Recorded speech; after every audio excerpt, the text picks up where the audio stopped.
कर दी महाराज। महाराज मैं एक बड़ी मुसीबत में फंस गया हूं। क्यों?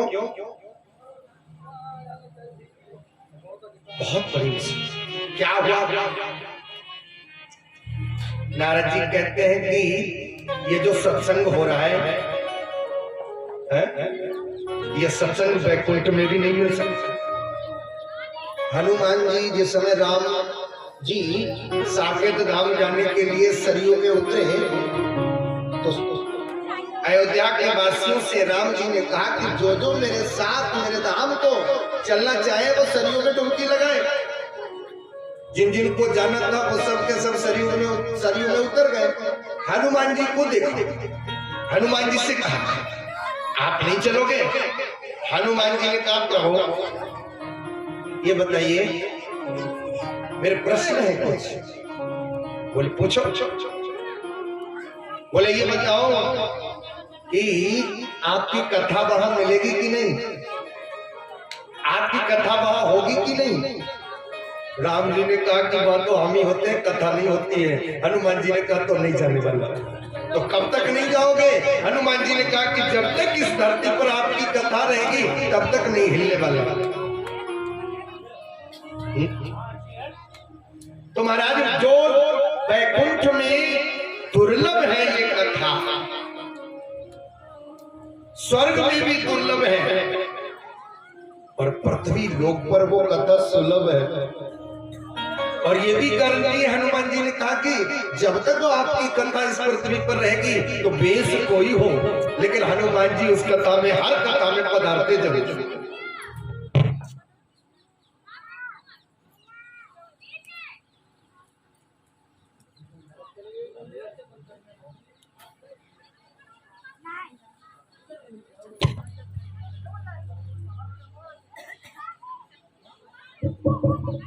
बोले कन्हैया लाल की। हनुमान जी कथा में पधारते जरूर।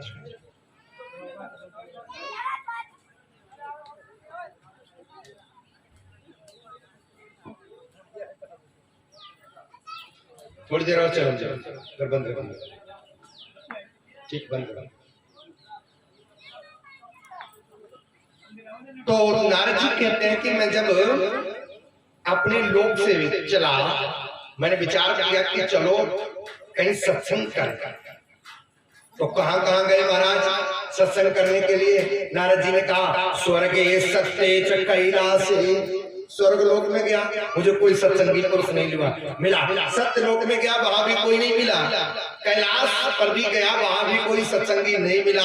तो मैंने विचार किया जब इन जगहों पर नहीं कोई सत्संग करने वाला मिला तो चलो पृथ्वी पर कोई जगह।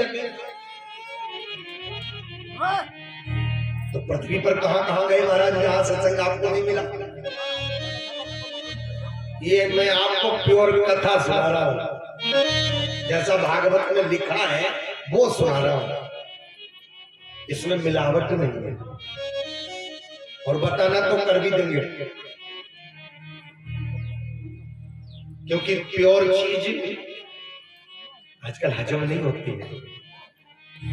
किसी को दूध पिलाओ हांडी का तो 2 गिलास हजम नहीं होगा, प्योर पिलाओ। इसीलिए तो मिलावटी कथाएं चलने लगी।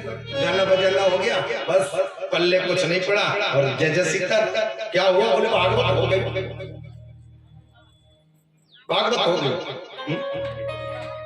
रसिया ढोला खूब चले, क्या हुआ? बोले भागवत हो गई।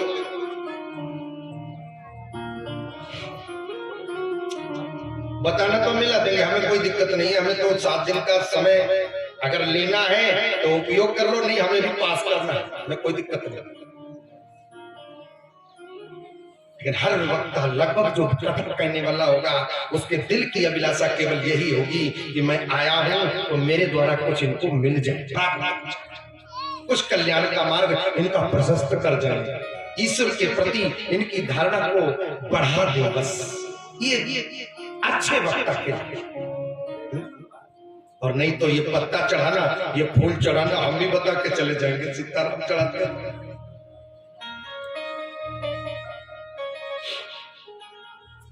नारद जी कहते हैं मैं तो महाराज इस पृथ्वी पर आप कहाँ सत्संग के लिए गए? तो नारद जी कहते हैं पुष्करम च प्रयागम च काशी गोदावरी तथा। मैं महाराज पुष्कर गया, प्रयागराज में भी गया, काशी गोदावरी तथा, लेकिन यहाँ भी मुझे सत्संग नहीं मिला। फिर मैंने विचार किया कि चलो महात्माओं के यहाँ सत्संग जरूर मिलेगा, तो चलो चलते हैं महात्माओं के यहाँ। तो कहाँ गए महाराज? बोले एक महात्मा के यहाँ गए। क्या जाकर के देखते हैं, नारद जी कहते हैं कि उन महात्माओं के दरवाजे पर लिखा है त्यागी जी महाराज, और बड़े बड़े बंगलों में रहते हैं। ये बंगले वाले त्यागी कैसे हो सकते हैं?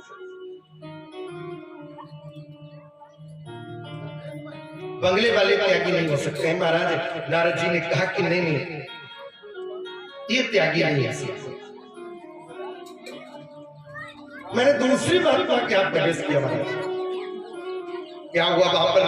बोले और महात्माओं के दरवाजे पर लिखा है मौनी जी महाराज, लेकिन भयंकर शोर है।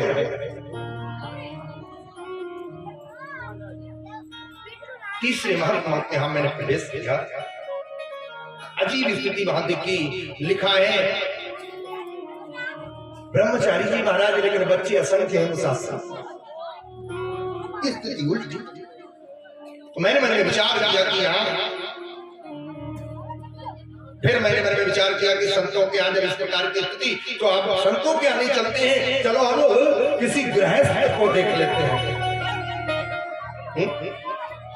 गृहस्थ को देख लेते हैं। लेकिन गृहस्थों के यहाँ जाकर के मैंने देखा कि माता पिता की सेवा कब तक हो रही है? बोले माता पिता की सेवा तब तक है जब तक माता पिता ने अपनी तिजोरी की चाबी अपने बहू बेटे को नहीं सौंपी। और जिस दिन माता पिता ने तिजोरी की चाबी सौंप दी, फिर माता पिता जबरदस्ती अगर घर में लेके, पहले तो उनसे कह दिया जाता है कि जाऊंगा अब जो है कहीं तीर्थ यात्रा करिए, और जबरदस्ती अगर माता भागवत की कथा, जबरदस्ती ये कथा कहती है कि जबरदस्ती माता पिता अगर घर में लेटे भी हैं तो उनसे किसी प्रकार का वार्ता प्रक्षति कोपि न गो, उनसे किसी प्रकार का कोई निर्णय नहीं लिया जाता। कोई बड़ा भारी कार्य हो रहा है तो किसी प्रकार उनसे कोई वार्ता नहीं पूछा नहीं जाता कि क्या करें क्या न करें। तो क्या, तो किसी ने कहा तो क्या किसी से नहीं पूछा जाता? बोले नहीं नहीं, केवल माता पिता से ही नहीं पूछा जाता है। तो फिर पूछा किससे जाता है? बोले सियाल को बुद्धि दायका। किससे पूछा जाता है? बोले ससुराल से साले साहब को। बोले सियाल को बुद्धि दायका, साले साहब से बुला करके उनसे निर्णय लिया जाता है। तो क्या साले साहब का निर्णय मान लिया जाता है? बोले ना। बोले फिर बोले निर्णय खूब लिया जाए लेकिन किया वही जाए जो अपने मन भाई। लोग तो महाराज इस कदर पराकाष्ठा पर बैठ गया है कि अब संबंध नहीं, अभी तो सौदे होते हैं। कन्या बिक्री रणों लोभा, विवाह में संबंध नहीं, सौदे हो रहे। कैसे? बोले इतने पैसे मैंने लड़के की पढ़ाई में खर्च किए हैं, 16 लाख खर्च हुए, 20 लाख से कम नहीं हुआ है। तो ये संबंध कहां और कौन संबंधी है? ऐसे जब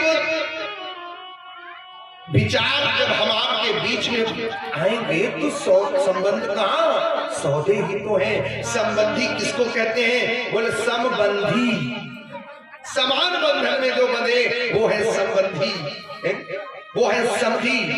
समधी का सीधा सीधा अर्थ क्या होता है भैया? हम लोग कह तो देते हैं कि समधी, ये हमारे समधी है, ये हमारे समधी है, लेकिन समधी का मतलब सम माने बराबर और ढेर माने बुद्धि।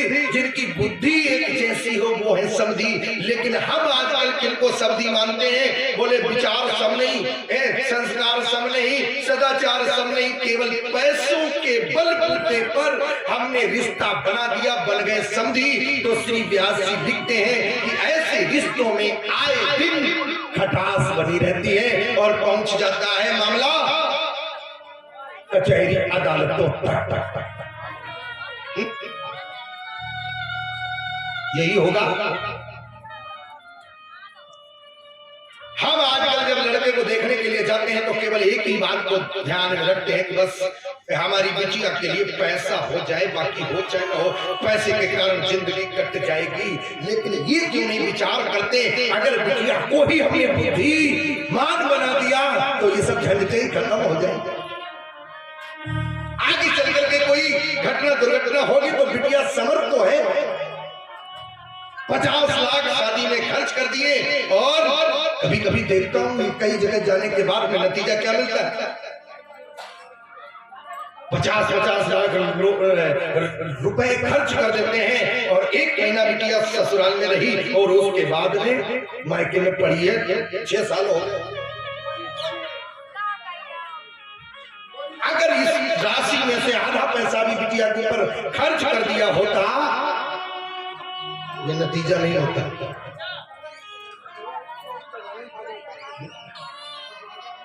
लेकिन केवल और केवल पैसों के आधार पर जहां रिश्ते किए जाते हैं वो संबंध नहीं, वो सौदे कर रहे होते हैं।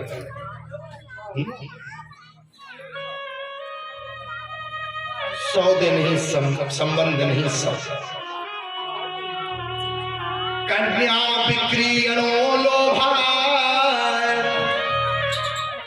लोभ इस पराकाष्ठा पर पहुंच गया कि संबंध नहीं होते तो सौदे होते हैं। बोले इतना ही नहीं, बोले दंपति नाम चकल कलम, ऐसा कोई घर नहीं है जिस घर में कलह न मचा हुआ।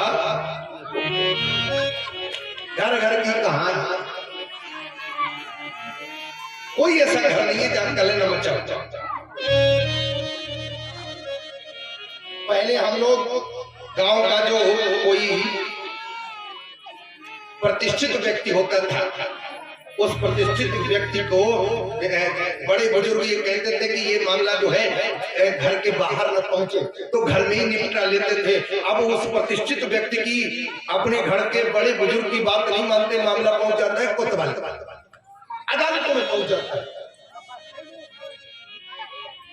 मानना अधिकतर अदालतों के आधार पर वही पड़ता है जो घर वाले समझा रहे थे, लेकिन घर में समझ में नहीं आया, अदालत ने समझाया तो आगे समझ।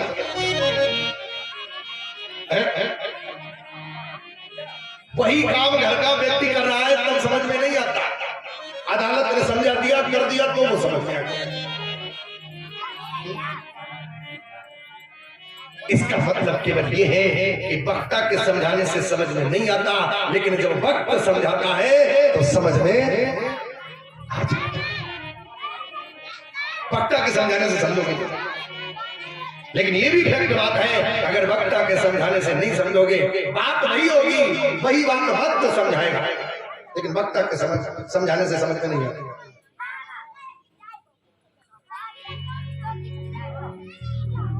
इनको बैठा लो भैया, मेला नहीं लगो है।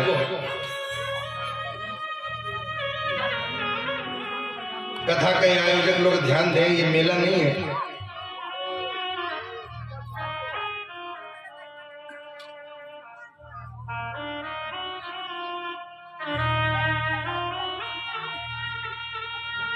कन्या विक्रियरो लोभा दंपति नाम च कलकनम।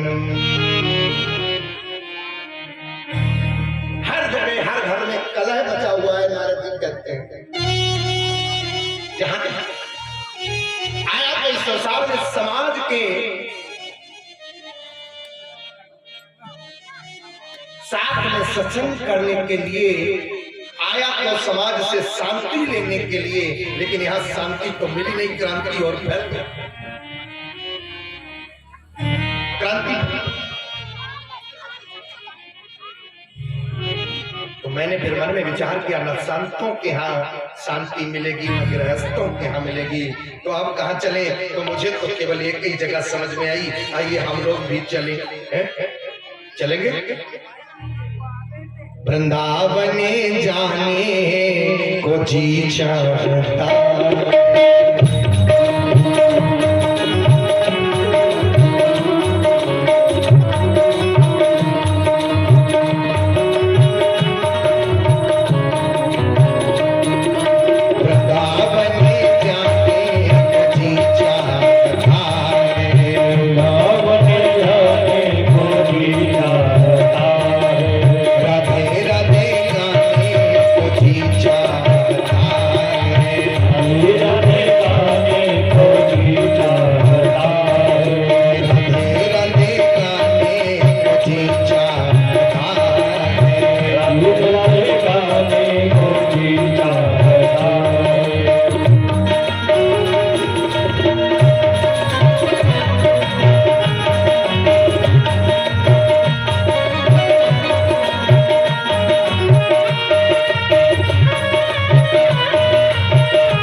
नारद जी वृंदावन पहुंचे और वृंदावन में पहुंच करके नारद जी कहते हैं कि वहां भी मुझे कोई पॉजिटिव परिस्थिति नहीं दिखाई पड़ी।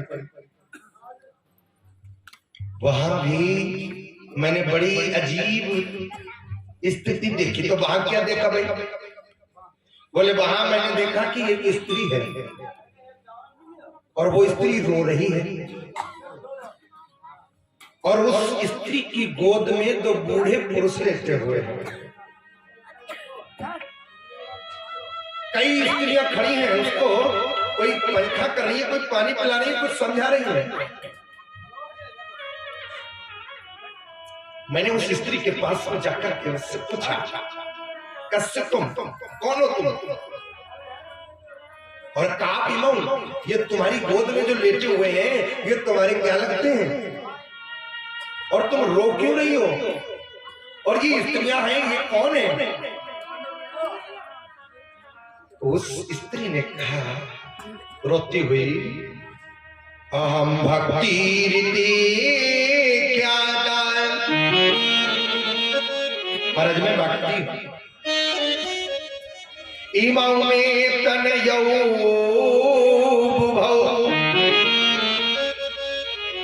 और ये जो लेटे हुए हैं बूढ़े बूढ़े, ये मेरे कोई और नहीं लगते, ये मेरे ही बेटे हैं। इमाऊ में तन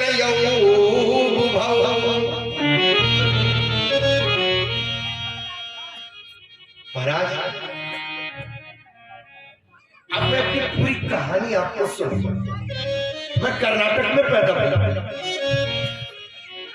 गुजरात आदि कई प्रदेशों में मेरा बड़ा अपमान हुआ। कहीं कहीं मुझे बहुत सम्मान मिला। कई प्रदेशों में घूमती अपमान मान को सहन करती हुई जब मैं वृंदावन पधारी,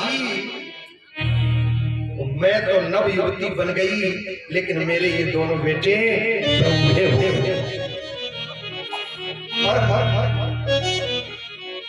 तो मैं इसीलिए रो रही हूँ। ये मेरे को जो ये आसपास जो मेरे को कोई पानी पिला रही है, कोई पंखा चल रही है, कोई और नहीं है। गंगा यमुना आदि आदि जितनी भी भारत की नदियां हैं, ये वही नदियां मेरे सहयोग में मुझे समझा रही है। स्थिति ये है महाराज, होना ये चाहिए माता बूढ़ी हो और पुत्र जवान हो, लेकिन यहाँ पुत्र बूढ़े हैं और माता आज भी यहाँ की भी कंडीशन यही है। जो वृंदावन में कंडीशन है, यहाँ भी वही कंडीशन है, इस पंडाल में भी वही कंडीशन है। कैसे है? गांव का हर व्यक्ति भक्ति खूब कर रहा है, भक्ति जवान है, लेकिन किसी से कह दो कि भैया चलो कथा हो रही है, कुछ ले लो, ज्ञान कोई नहीं लेने आ रहा है। और जब ज्ञान नहीं कोई लेगा तो वैराग्य कौन बनेगा भैया? तो जब लेने वाला कोई नहीं है तो जिस चीज की कीमत कम होती है उसे सस्ते में बेचना पड़ता है। जिस चीज को कोई पूछने वाला नहीं होता। अच्छा ये बताओ, बुढ़ापा माने क्या होता है? बुढ़ापा किसे कहते हैं? बुढ़ापा कहते हैं कि जहां जब जिस घर में जिसकी पूंछ कम हो जाए समझो बुढ़ापा आ गया, वृद्धावस्था हो गई, पूंछ कम हो जाए। महाराज आज नारद जी कहते हैं मैंने उस स्त्री से जाकर के पूछा, ये तुम्हारे क्या लगता है कौन कौन? उस स्त्री ने कहा कि मेरे ही पुत्र ज्ञान वैराग्य हैं, मैं तो नवयुवती हूँ। हर व्यक्ति आरती पूजा बेलपत्री सब कुछ चढ़ाने को तैयार है, भक्ति तो खूब कर रहा है, लेकिन किसी से कह दो ज्ञान ले लो,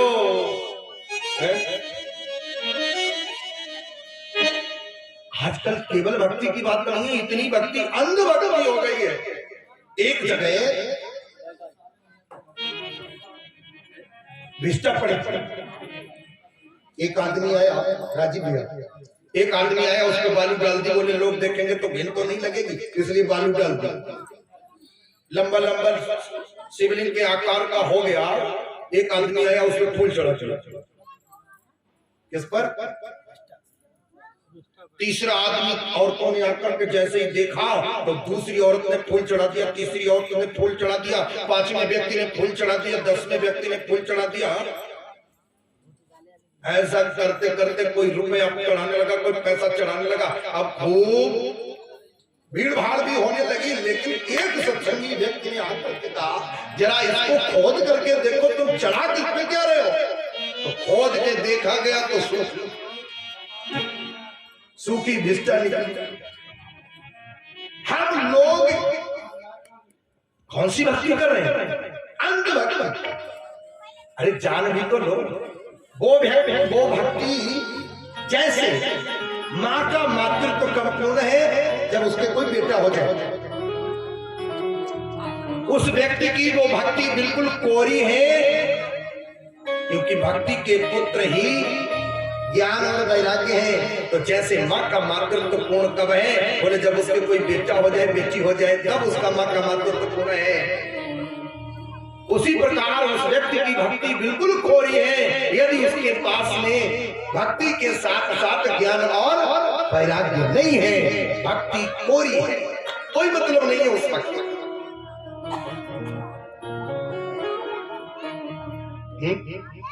इसलिए भक्ति के साथ साथ ज्ञान की परम आवश्यकता है। यूं ही अंध भक्त नहीं बनना।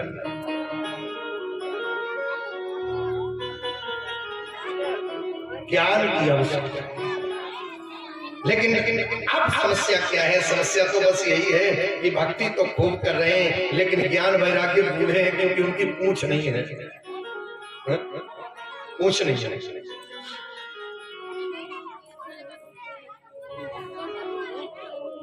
बोले वृंदावन बिहारी लाल की।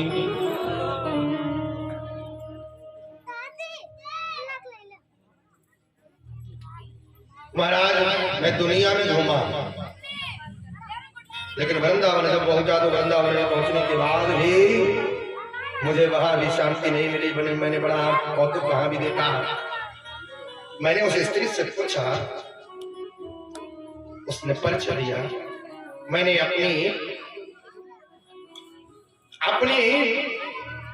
औषधि, मेरे औषधालय में जितनी चूरन चटनी थी, मैंने उसको सब चटा करके देख लिया है। सबका सब चटा। क्या क्या 4 वेद सुना दिए, 6 शास्त्र सुना दिए, 17 पुराण सुना दिए, लेकिन उनका स्वास्थ्य ठीक नहीं हुआ। तो फिर मैंने गीता पाठ, एक बार नहीं, गीता पाठ है मुहुर्मुहु, कई बार गीता का पाठ सुनाया। तो उन गीता के पाठ को सुनने के बाद उन ज्ञान वैराग्य में थोड़ी चेतना आई, लेकिन थोड़ी देर के बाद में वो फिर धड़ाम से गिर गए। मेरे को बड़ी चिंता हुई। और इधर भक्ति ने कहा, अगर मेरे पुत्रों का स्वास्थ्य ठीक नहीं हुआ तो मैं इदम परित्यज्य विदेशम गम्यते मया, मैं ये स्थान छोड़ करके विदेश चली जाऊं। धमकी दे दी। नारद जी ने कहा कि माता आप कहीं मत जाइए।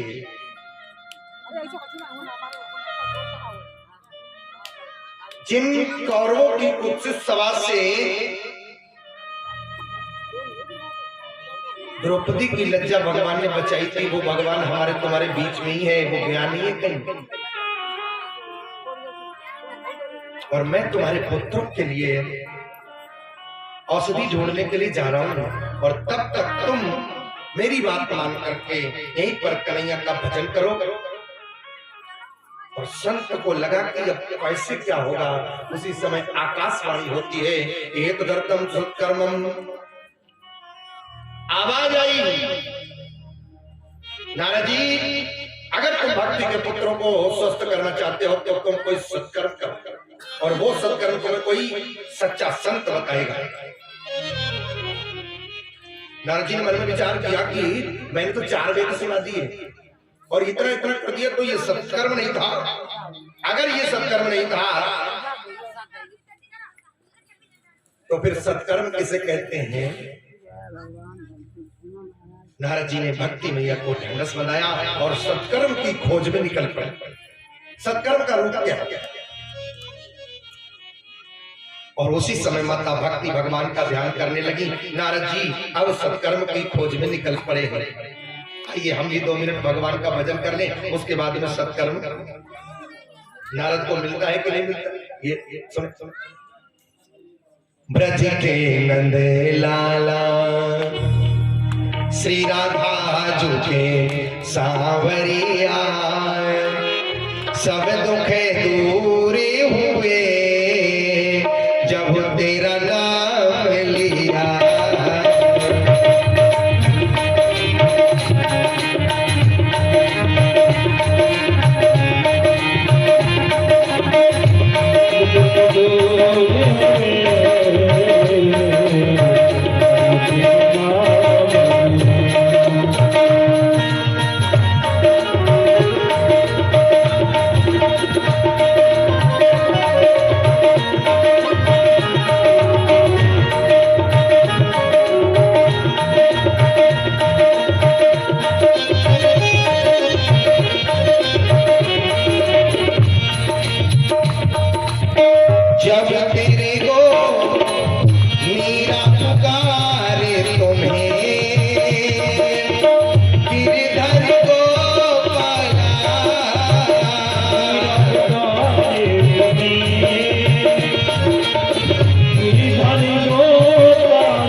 मीरा ने भगवान को याद करने के पश्चात नारद जी तो चले गए।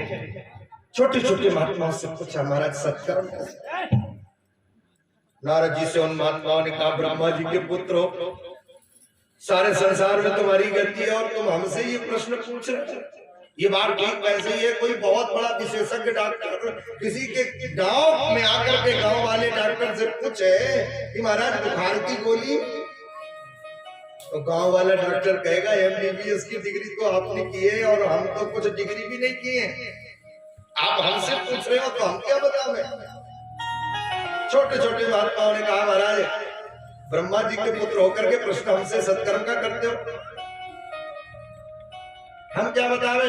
बड़े बड़े महात्माओं के पास में नारद जी गए, महाराज सत्कर्म किसे कहते हैं? महात्माओं ने चुप्पी साध ली, मौन व्रत ले लिया, हम नहीं बता सकते कि सत्कर्म किसे कहते हैं। सो महाराज उन्होंने भक्ति ज्ञान वैराग्य के पुत्रों को स्वस्थ करने के लिए, सत्कर्म का स्वरूप समझने के लिए घूमता घूमता घूमता घूमता आज बद्रीनाथ धाम में आपके पास में आया हूँ। आपसे मेरा प्रश्न है, सत्कर्म किसे कहते हैं? सत्कर्म कैसे करते हैं?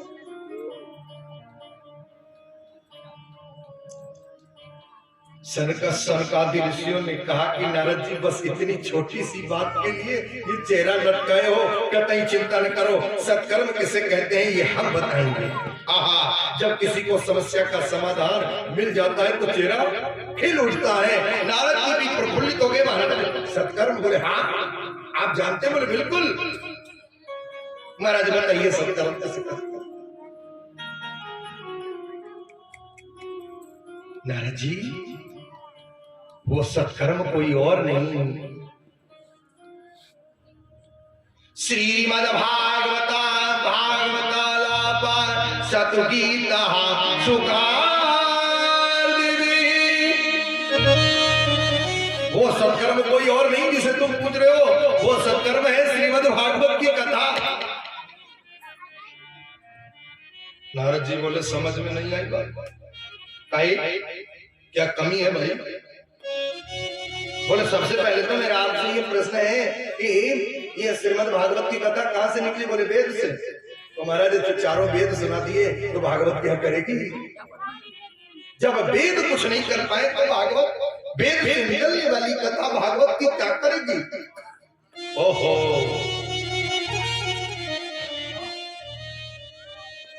ये बात ठीक वैसे ही है राजीव भैया, बात ठीक ऐसे है जैसे आम का कोई फल खाने वाला व्यक्ति आम के फल को खाता जाए, मन में विचार करे जब आम का फल इतना मीठा है और आप तो फिर आम का वृक्ष कितना मीठा होगा, तो आम के फल को छोड़ दे और वृक्ष को चबाने लग जाए, तो ये बताइए वृक्ष में उतनी मिठास आएगी?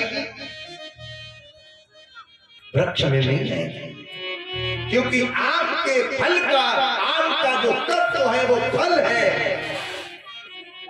उसी प्रकार वेद रूपी वृक्ष का जो पका हुआ फल, वेद रूपी वृक्ष का जो तत्व है वो तत्व क्या है? श्रीमद् भागवत।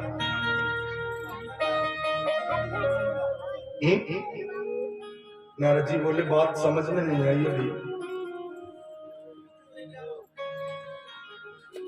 नारद जी को दूसरे उदाहरण से समझा,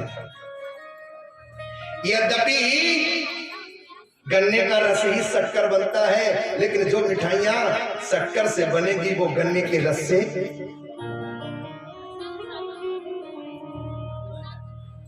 तीसरा उदाहरण, सरकारी कहते हैं कि भागवत कराने के बाद में भंडारे करने में अगर कहीं भंडारा चलते चलते पूरी सेकते सेकते रसोई में कहीं घी खत्म हो जाए तो लोग ये कहें कि दूध बचा रखा है। अरे भाई दूध से ही घी निकलता है, तो बाकी बची हुई पूड़ियां जो है दूध में सेक लो। नारद जी बताओ तो दूध में वो पूड़ियां सिक जाएंगी? बोले नहीं नहीं, उसके लिए तो घी की आवश्यकता पड़ेगी। तो वैसे ही है दूध का जो तत्व है घी, जो पूड़ियां दूध में नहीं सिक सकती वो घी में ही, वो तो घी से ही सीखेंगी भैया। उसी प्रकार जो वेद नहीं कर सकता वो वेद का तत्व करेगा, जो आम वृक्ष नहीं कर सकता वो आम का फल मिठास दे सकता है, आम का वृक्ष नहीं। तो जो वेद से नहीं हुआ वो भागवत की कथा। अच्छा, अगर ऐसी बात है तो अब हम श्रीमद् भागवत की कथा किसी और वक्ता के पास में नहीं जाएंगे, अब हमें ही आपके द्वारा ही आपके मुख से ही सुनेंगे। जगह आप बताइए, व्यवस्था हम करेंगे। जगह आप बताइए। निर्णय लिया गया, दोनों पक्षों में वार्ता हुई, निर्णय लिया गया। कहाँ का? बोले न वृंदावन में कथा करनी है, न बद्रीनाथ धाम में करनी है, तो कथा कहाँ सुनी जाए? बोले कथा सुनी जाए हरिद्वार में। क्यों भाई, बद्रीनाथ धाम में क्या कमी है या वृंदावन में क्या कमी है? अगर कहीं भी करनी थी तो वृंदावन में आके कर लेते या बद्रीनाथ धाम में ही कर लेते। हरिद्वार का निर्णय क्यों लिया गया? समाधान दिया। बोले ये उस समय की बात है, बद्रीनाथ धाम में इसलिए कथा नहीं करी कि जो भी जाता था उस समय अपने प्राणों को छोड़ने के लिए जाता था, और प्राण छोड़ने के लिए समाधि लगा करके ही अपने प्राणों को छोड़ देता था। एक बात बताओ, ऐसी जगह पर कथा की जाए जहां हम तो कथा कहें, आप लोग समाधि लगा लो, हमारा कथा कहना सार्थक है कि निरर्थक? बेकार। जहां सब समाधि में बैठे हैं वहां कथा कहना बेकार, इसलिए वहां कथा नहीं की। वृंदावन में कर ले। बोले जो उच्च कोटि के महात्मा होते हैं वो ज्यादा संसारियों के बीच आते हैं, इसलिए दोनों जगह को कैंसिल किया, और बीच की भूमि जितनी वृंदावन से हरिद्वार की दूरी उतनी ही बद्रीनाथ धाम से हरिद्वार की दूरी। नीचे वाले जो गृहस्थ लोग हैं वो आकर के वृंदावन से चल करके हरिद्वार आ जाएं, और बद्रीनाथ धाम में जो समाधि लगाए भक्त हैं वो थोड़ा ऊपर से नीचे उतर आए और नीचे वाले थोड़ा ऊपर आ जाएं, तो दोनों के लिए कथा सुलभ हो जाएगी। इसलिए बीच की भूमि का निर्णय लिया। कथा शुरू हो गई, संकल्प लेकर के कथा प्रारंभ हुई। पहला दिन हुआ, दूसरा दिन हुआ, तीसरा दिन हुआ, चौथा दिन हुआ, पांचवा दिन हुआ, छठा दिन और सातवें दिन की संध्या का यही समय रहा होगा। भागवत की कथा ये कहती है चमत्कार हो गया। क्या चमत्कार? भक्ति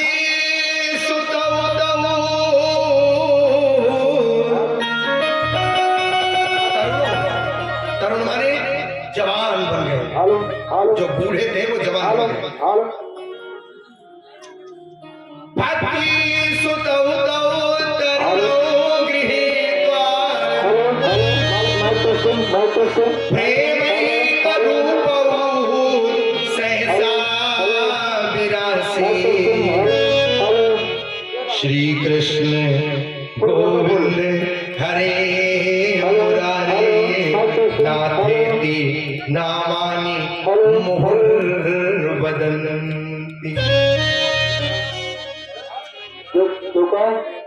गजब हो गया भैया, गजब हो गया। भागवत की कथा को सुनकर के भक्ति ज्ञान वैराग्य सुस्त हो गए, और उसी पांडाल में आखिरी वाले दिन सातवें दिन की संध्या के समय भक्ति अपने दोनों पुत्रों के साथ समन्वित होकर के आज पंडाल में थैया करके नाच उठी हैं। श्री कृष्ण गोविंद हरे मुरारी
भक्ति के दोनों पुत्र नवयुवक बन गए, माता भक्ति वृद्धावस्था को प्राप्त हो गई, मैंने स्वस्थ हो गई। नारद जी ने ये प्रत्यक्ष देख लिया। उसी समय भरे समाज में माता भक्ति ने सनकादि ऋषियों से एक प्रश्न किया, महाराज इस कथा के पांडाल में मैं देख रही हूं कि पूरा का पूरा पांडाल खचाखच भरा हुआ है। निवेदन ये hello hello hello hello hello mike testing hello hello hello mike testing hello. निवेदन ये है कि यहाँ पर आपने अपने कथा के श्रोताओं को बैठने के लिए तो व्यवस्थित जगह की है, तो खचा खचा आपका पंडाल भर गया है, तो मैं कहाँ बैठूं? सनकादि ऋषि मुस्कुराए, बोले भक्ति महारानी आप तो भगवान की प्राण वल्लभा हो, जहां भगवान हो वहां भक्ति हो ये जरूरी नहीं है, लेकिन ये जरूरी है कि जहां भक्ति होगी वहां भगवान जरूर होगा। तो मैंने तुम्हारे लिए एक विशेष आसन रिजर्व कर रखा है। कौन सा आसन है? सनकादियों ने कहा कि निरंतर वैष्णवा नाम मानसानी, आप जो भगवान के भक्त हैं उन भक्तों के हृदय में विराजमान हो जाएंगे, और भक्ति का स्थान हृदय में होता है।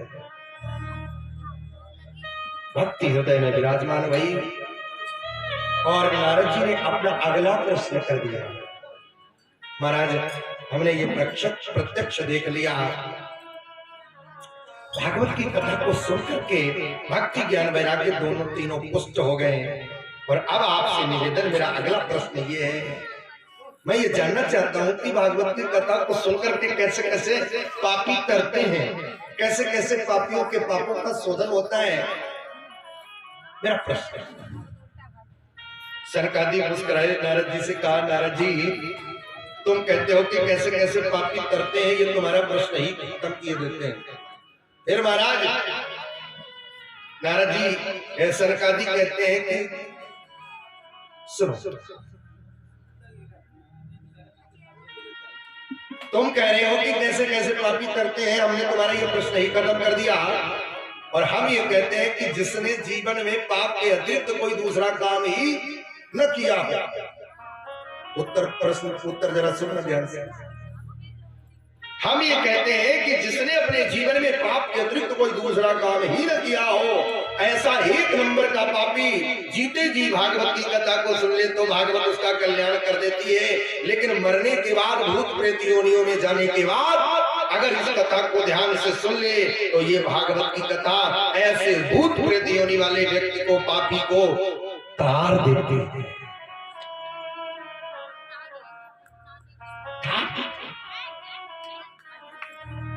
अब नारद जी ने हम लोगों की तरफ से प्रश्न किया, क्योंकि हम लोग कलयुग के लोग हैं और बिना प्रमाण के कोई बात मानते नहीं। नारद जी ने कहा हम आपकी बात ऐसे नहीं मानेंगे। ये नारद जी का संदेह नहीं, नारद जी कहते हैं कि आने वाले समय में लोग संदेह उठाएं उससे पहले ही हमने ये संदेह उठा दिया। हम ये बात नहीं मानते, हमें आप पहले प्रमाण दीजिए कि भागवत की कथा को सुनकर के भूत प्रेत करते हैं, तो ऐसा कभी हुआ है? ऐसी कोई कथा उदाहरण के रूप में सुनाई,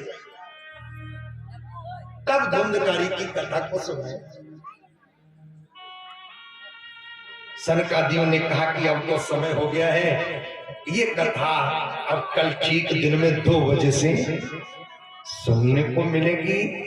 कैसे कैसे पापी, कैसे धुंधकारी तरह है, तो ये कथा ठीक दिन में 2 बजे से हम लोग सुनेंगे बड़े भाव से आकर के। बड़ा ये जो है, जो 2 कथाएं हैं, ये कथाएं पूरा भागवत का सार है। अगर इनको समझ लिया आपने, भक्ति ज्ञान वैराग्य की कथा को और धुंधकारी की कथा को, तो पूरी भागवत सुनने की जरूरत नहीं है, सार है पूरा का पूरा।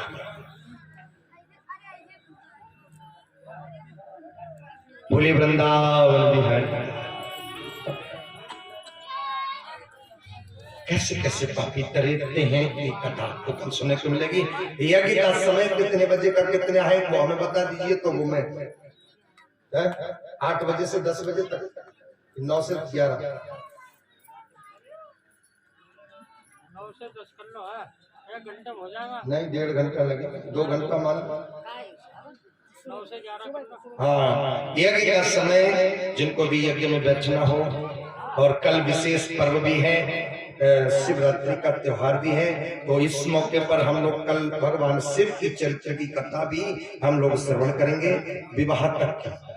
हाँ, बड़े भाव से आनंद आएगा। भगवान शंकर का विवाह जैसे कि शिवरात्रि कही जाती है, उस शिवरात्रि के उपलक्ष्य में शंकर जी का विवाह भी हम लोग दिवस में श्रवण करेंगे।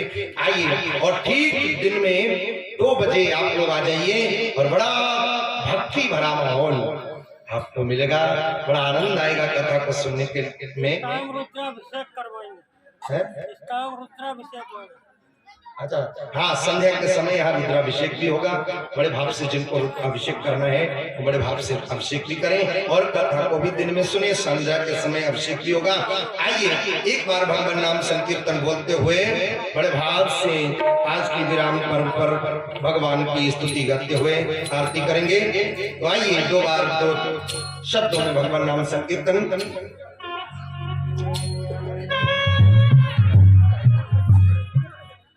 हो मुरलिया वाले रे, सावरिया प्यारे रे,